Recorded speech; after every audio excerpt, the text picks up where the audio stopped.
আসসালামু আলাইকুম রহমতুল্লাহি ওয়া বারাকাতুহু। সম্মানিত দর্শক, দূরে এবং কাছে, দেশ এবং প্রবাস থেকে এই মুহূর্তে যারা আমার লাইভটি দেখতে পাচ্ছেন, আমি এই মুহূর্তে পৃথিবীর সর্বশ্রেষ্ঠ জায়গা মসজিদে নববী শরীফের একেবারেই পবিত্র আঙ্গিনায় দাঁড়িয়ে ফজরের নামাজ অন্তে আমার সোনার মদিনা হজ উমরা কাফেলার কিছু সাথীদের নিয়ে আমার কাফেলাতে যে মা বোনেরা ছিল তাদের অপেক্ষায় আমরা এখানে অপেক্ষা করতেছি। আমার কাফেলার সাথীরা আসলেই তাদেরকে নিয়ে হোটেলের উদ্দেশ্যে রওনা হবে ইনশাল্লাহ। একটা কথা না বললেই নয়, এখানে দেখেন লক্ষ লক্ষ মা বোনেরা তারা কিন্তু মসজিদে নববী শরীফে নামাজ আদায় করে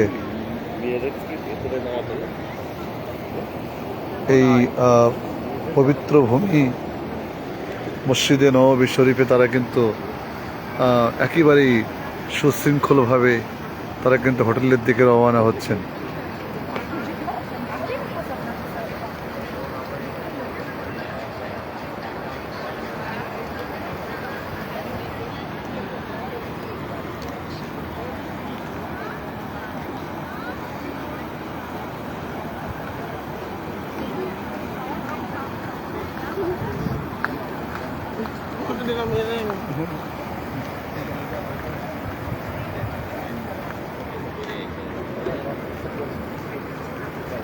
আসলে এখানে আপনাদের আমি লাইভের মাধ্যমে একটা জিনিস আপনাদেরকে জানাতে চাচ্ছি, সেটা হচ্ছে একতাবদ্ধ জামাতবদ্ধ যখন আপনি থাকবেন তখন সব জায়গাতেই আপনি নিয়ামত পাবেন। আর যদি একতাবদ্ধ না হন, জামাতবদ্ধ না থাকেন, আলাদা হয়ে যান, তাহলে আপনার যে কোনো মুহূর্তে যে কোনো বিপদের সম্মুখীন হওয়ার আশঙ্কা থাকে। সম্মানিত দর্শক, ফজরের নামাজ এখন শেষ হয়ে গেল। এখানে ফজরের নামাজের আগে হোটেল থেকে আমার সোনার মদিনা হজ উমরা কাফেলার কিছু সাথীদেরকে নিয়ে যখন মসজিদ নববী শরীফে আসলাম, যেহেতু মা বোনেরা আছে কাফেলায়, আমার প্রত্যেকটা কাফেলায় থাকে, তো সেহেতু তাদেরকে নিয়ে এসে মসজিদ নববী শরীফের তাদের নির্দিষ্ট একটা গেট আছে, ওই গেট দিয়ে তাদেরকে প্রবেশ করানো হয়, আবার ওই নির্দিষ্ট পয়েন্টে তাদেরকে থাকতে হয়।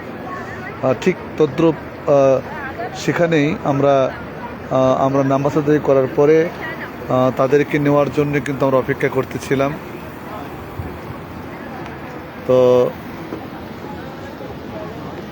যারা যেখান থেকে দেখতে পাচ্ছেন, আপনারা অবশ্যই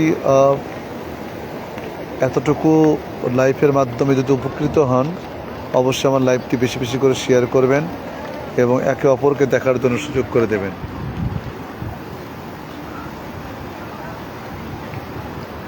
ইনশাল্লাহ ইনশাল্লাহ শামসুল ভাই, ইনশাল্লাহ নবীজির রওজা মুবারকে সালাম দেবো ইনশাল্লাহ। যারা দয়াল নবীজির নুরানি কদম মুবারকে সালাম দিতে চান, অবশ্যই কমেন্টের মাধ্যমে জানাবেন। যেখানে থাকেন পৃথিবীর যে কোনো প্রান্তে বুক ভরা আশা নিয়ে আপনারা ওখান থেকে সালাম দেবেন আর আল্লাহ পাকের দরবারে চাবেন, আল্লাহ জীবনে একবার হলেও নবীজির কদম মুবারকে আমাকে একবার সালাতুস সালাম দেওয়ার তৌফিক দেবেন।